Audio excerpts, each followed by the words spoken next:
وَقُلْ جَاءَ الْحَقُّ وَزَهَقَ الْبَاطِلُ إِنَّ الْبَاطِلَ كَانَ زَهُوقًا۔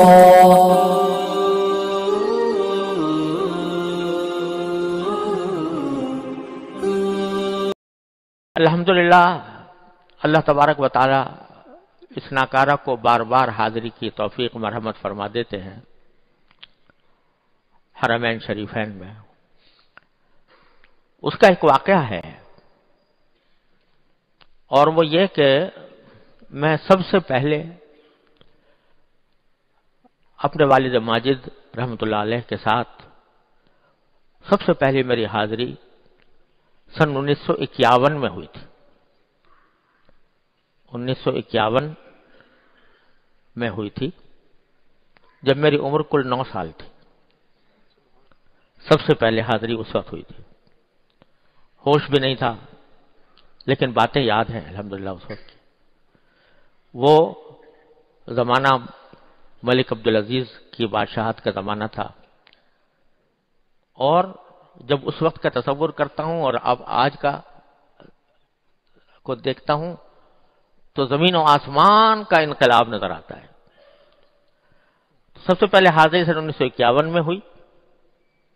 بچہ تھا میں، لیکن اللہ تعالیٰ نے اسی بچپن میں اپنے والد ماجد رحمۃ اللہ علیہ کے زیر سایہ حج کی بھی توفیق عطا فرمائی۔ 1951 سے لے کر 1963 تک، یعنی 12 سال حاضری نہیں ہوئی۔ سن 1963 میں جب میں دور حدیث سے فارغ ہوا تو میں 1959 میں فارغ ہوا تھا، اور خاص طور سے دور حدیث سے پڑھنے کے بعد بس طبیعت میں بہت شوق اور تقاضا تھا کہ وہاں پر اللہ تعالیٰ حاضری کی توفیق عطا فرمائے، مگر وسائل نہیں تھے۔ 1963 میں اپنے بڑے بھائی جناب محمد ولی راضی صاحب کے ساتھ الحمدللہ حاضری ہوئی عمرے کے لیے، اور تقریباً 2 مہینے وہاں پر قیام رہا حرمین شریفین میں۔ اور چونکہ طبیعت بہت ہی تازہ احادیث پڑھی ہوئی تھی، تو حضور اقدس صلی اللہ علیہ وسلم کے معاصر جہاں جہاں کوئی یادگار تھی وہاں جا کر دیکھنے کا اور زیارت کرنے کا موقع ملا۔ 1963 سے لے کر پھر 1964 میں حضرت والد صاحب رحمۃ اللہ علیہ کے ساتھ اللہ تعالیٰ نے حج فرض ادا کروایا۔ فرض حج 1964 میں حضرت والد صاحب رحمۃ اللہ علیہ کی میت میں بڑے بھائی حضرت مولانا مفتی احمد رفیع صاحب دامت برکاتہم ان کے ساتھ حج کی سعادت ملی۔ پھر 1964 سے 1974 تک 10 سال ایسے گزرے کہ حاضری کا موقع ہی نہیں ملا۔ 10 سال، ہر سال طبیعت میں ایک شوق ہوتا تھا، لیکن 10 سال تک موقع نہیں ملا۔ ہر سال جب حج کا وقت آتا تھا تو طبیعت میں ایک امنگ پیدا ہوتی تھی، لیکن 10 سال تک موقع نہیں ملا۔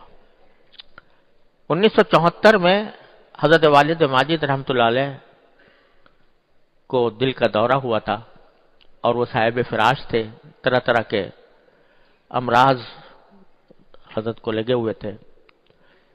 تو میں نے اپنا دفتر بھی حضرت والد ماجد رحمۃ اللہ علیہ کے خوابگاہ کے قریب بنا لیا تھا تاکہ ہر وقت ان کی دیکھ بھال کی جا سکے۔ تو اس وقت ایک صاحب نے مجھے حج بدل کی پیشکش کی۔ اپنے پاس تو اتنے وسائل نہیں تھے کہ خود اپنے پیسے سے حج کر سکوں، لیکن ایک صاحب نے حج بدل کی پیشکش کی کہ حج بدل کر لو، میری طرف سے خرچہ گویا وہ اٹھائیں گے۔ تو دل میں کچھ تقاضا پیدا ہوا، بہت دن سے 10 سال ہو چکے تھے حاضری کو، دل چاہ رہا تھا کہ جاؤں۔ لیکن دوسری طرف حضرت والد ماجد رحمۃ اللہ علیہ صاحب فراش تھے، اگرچہ طبیعت کچھ سنبھل گئی تھی، اور اسی زمانے میں معرف القرآن بھی لکھ رہے تھے، بستر پر ہونے کی حالت میں معرف القرآن کی بھی تعلیف جاری تھی۔ تو میں نے حضرت والد ماجد رحمۃ اللہ علیہ سے عرض کیا کہ حضرت میرے پاس ایک پیشکش آئی حج بدل کی.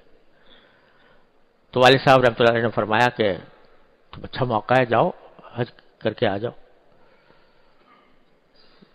بعد میں پھر میں سوچتا رہا، دل میں تردد رہا کہ حج کو جاؤں یا یہاں حضرت والد ماجد رحمۃ اللہ علیہ کے پاس رہوں.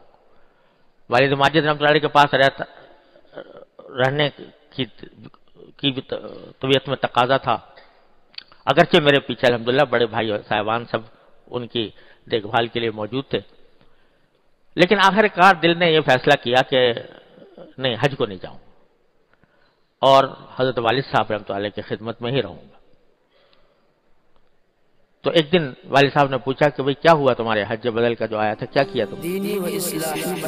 تو میں نے کہا حضرت میں نے انکار کر دیا، میں نہیں جا رہا. تو فرمایا کیوں؟ تو میرے منہ سے یہ جملہ نکلا کہ حضرت ہمارا حج اور عمرہ تو یہیں پر ہے، ہمارا حج اور عمرہ تو یہیں پر ہے، یعنی اپنے والد ماجد رحمۃ اللہ علیہ کی خدمت میں. حدیث میں ہے نا کہ اپنے ایک روایت میں، حدیث کی ایک روایت میں آیا کہ ماں باپ کو ایک مرتبہ محبت کی نگاہ سے دیکھ لینا، اس کا ثواب حج اور عمرے کے برابر ہے. تو میں نے کہا ہمارا حج اور عمرہ تو یہاں ہے.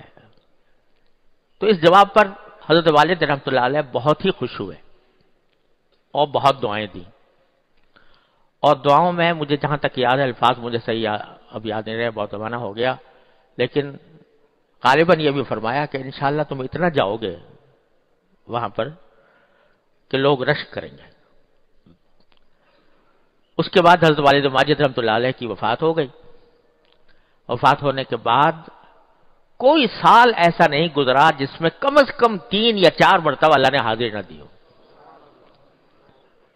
ایک سال میں کم از کم 3، کم سے کم، ورنہ بعض اوقات 5 مرتبہ، بعض اوقات 6 مرتبہ سال بھر میں اللہ تعالیٰ نے حاضری کے توفیق. جب بھی میں جاتا ہوں مجھے والد صاحب رحمۃ اللہ علیہ کی دعائیں یاد آتی ہیں. اور یہی وہ بات ہے کہ جو ہمارے بزرگوں نے فرمائی ہے کہ آدمی کو ہر وقت کے تقاضے پر مت نگاہ رکھنی چاہیے کہ اس وقت مجھ سے دین کا اور اللہ جل جلالہ کا کیا مطالبہ ہے. ایک طرف حج نفل ہے اور ایک طرف والد کی خدمت ہے، دونوں میں تقابل کیا جائے تو اللہ تبارک و تعالی نے یہ فرمایا کہ فرائض کے علاوہ، فرائض کے بعد سب سے زیادہ افضل عبادت والدین کی خدمت ہے، اس سے بڑھ کر کوئی اور عبادت نہیں. تو جب تقابل ہو جائے کسی نفلی عبادت کا کسی فریضے سے، یا فریضہ ہی نہیں نہ ہو لیکن اس سے زیادہ افضل عبادت موجود ہو، چاہے وہ بظاہر دیکھنے میں عبادت نظر نہ آ رہی ہو، تو پھر آدمی کو چاہیے کہ وہ اس کو اختیار کرے. وقت کا تقاضا یہ ہے کہ اس وقت دین کا مطالبہ، شریعت کا مطالبہ، اللہ جل جلالہ کا مطالبہ اس وقت یہ ہے، نہیں ہے کہ میرا شوق. اور اسی کو بڑے پیارے انداز میں میرے شیخ حضرت مولانا مسیح اللہ خان صاحب قدس اللہ تعالیٰ سرہ ان الفاظ میں بیان فرمایا کرتے تھے کہ دین شوق پورا کرنے کا نام نہیں ہے کہ میرا شوق ہو گیا ہے لہذا یہ کام کروں گا. شوق پورا کرنے کا نام دین نہیں، دین نام ہے اتباع کا. جس وقت جس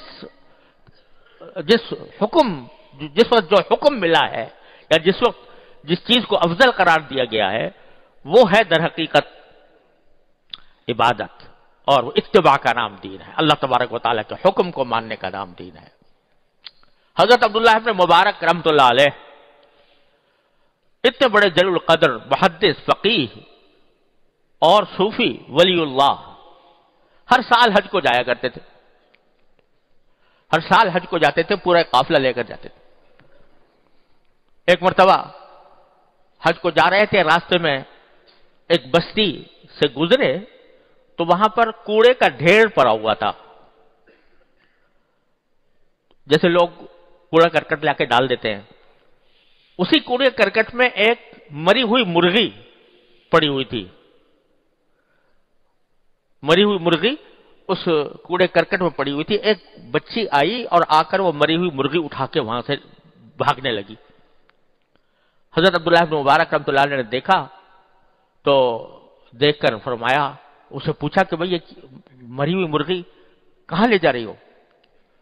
کہا کہ جی ہمارے گھر میں فاقہ ہے، کھانے کو کچھ نہیں ہے، تو اس حالت میں بھوک سے لوگ مر رہے ہیں، لہذا یہ مرغی میں اٹھا کے لے جا رہی ہوں تاکہ اس کو پکا کر اپنی بھوک دور کریں۔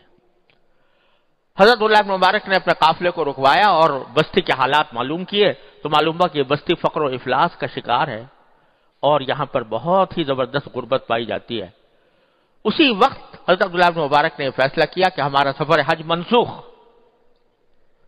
حج کا سفر منسوخ کر دیا، اور جتنی رقم حج پر لگانی تھی وہ انہوں نے اس بستی کی خوشحالی کے اوپر، بستی کے غریبوں کی مدد کے لیے صرف فرمائی، کیونکہ اس وقت وہ حج نفلی تھا اور ان فاقہ مست لوگوں کی ضرورت کو پورا کرنا وہ مقدم تھا، لہذا اس کو ترجیح عطا فرمائی۔ تو دین نام شوق پورا کرنے کا نہیں ہے کہ یہ شوق ہے کہ ہر سال ہم ضرور جائیں، دین اس کا نام ہے کہ جس وقت جس کا تقاضا ہو آدمی وہ کام کرے۔ تو اس لحاظ سے حضرت والد ماجد رحمۃ اللہ علیہ نے جو دعا دی وہ دعائیں آج تک الحمدللہ کام دے رہی ہیں، اور اس ناکارہ کو جس کو وہاں داخل ہونے کی اجازت بھی نہیں ملنی چاہیے تھی، اللہ تعالیٰ نے ان کی دعاؤں کی بدولت ہر سال بار بار حاضری کی توفیق اللہ تبارک و تعالیٰ عطا فرما دیتے ہیں، اپنے فضل و کرم سے عطا فرما دیتے ہیں۔ تو وہاں اس مرتبہ بھی اللہ تعالیٰ نے، میں چونکہ اب کچھ ایسی صورت ہو گئی ہے کہ تقریباً دوسرے تیسرے مہینے وہاں موقع مل جاتا ہے، کچھ اداروں سے تعلق ہو گیا ہے، ان کی وجہ سے ان کو اللہ تعالیٰ نے ذریعہ بنا دیا ہے، تو کبھی میں ایسا کرتا ہوں کہ دونوں جگہ حاضر ہو جاتا ہوں، کبھی ایک جگہ پھر دوسری مرتبہ دوسری جگہ۔ تو اس مدینہ منورہ کے سفر سے پہلے 20 دن پہلے اللہ تعالیٰ نے مکہ مکرمہ حاضر ہونے کی توفیق عطا فرمائی تھی، وہاں کچھ دن قیام کی دولت ملی۔ اس مرتبہ میں نے صرف مدینہ منورہ حاضری کا نظم بنایا تھا، اللہ تعالیٰ نے 14 دن وہاں پر قیام کی توفیق عطا فرمائی۔ تو مسجد نبوی کی فضیلت اپنی جگہ، اور نبی کریم سرور دو عالم صلی اللہ علیہ وسلم کے حضور سلام عرض کرنے کی دولت، وہ عظیم ترین عبادت۔ ایک حدیث میں جو سند کے اعتبار سے زیادہ مضبوط ہے عام دوسری حدیثوں کے مقابلے میں، نبی کریم صلی اللہ علیہ وسلم نے ارشاد فرمایا کہ من زار قبری وجبت لہ شفاعتی، او کما قال صلی اللہ علیہ وسلم، جو میری قبر کی زیارت کرے تو اس کے لیے میری شفاعت واجب ہو جاتی ہے، اور بعض روایتوں میں حلت لہ شفاعتی۔ اسی لیے تمام جمہور علماء امت کا اتفاق ہے سرکار دو عالم صلی اللہ علیہ وسلم کی قبر مبارک کی زیارت اور وہاں پر سلام عرض کرنا یہ افضل ترین قربات میں سے ہے، افضل ترین عبادات میں سے ہے۔ لیکن یہ سمجھنا چاہیے کہ یوں تو درود شریف پڑھے آدمی بیٹھ کر اس کی بڑی فضیلت ہے، اور حدیث میں ہے کہ ایک مرتبہ درود شریف پڑھے کوئی آدمی تو اللہ تعالیٰ 10 مرتبہ اس کے اوپر رحمت نازل فرماتے ہیں۔ لیکن وہاں مواجہہ شریف میں جا کر یہ عرض کرنا کہ السلام علیکہ یا سیدی یا رسول اللہ، براہ راست خطاب کرنا، اس کی لذت، اس کا جو لطف ہے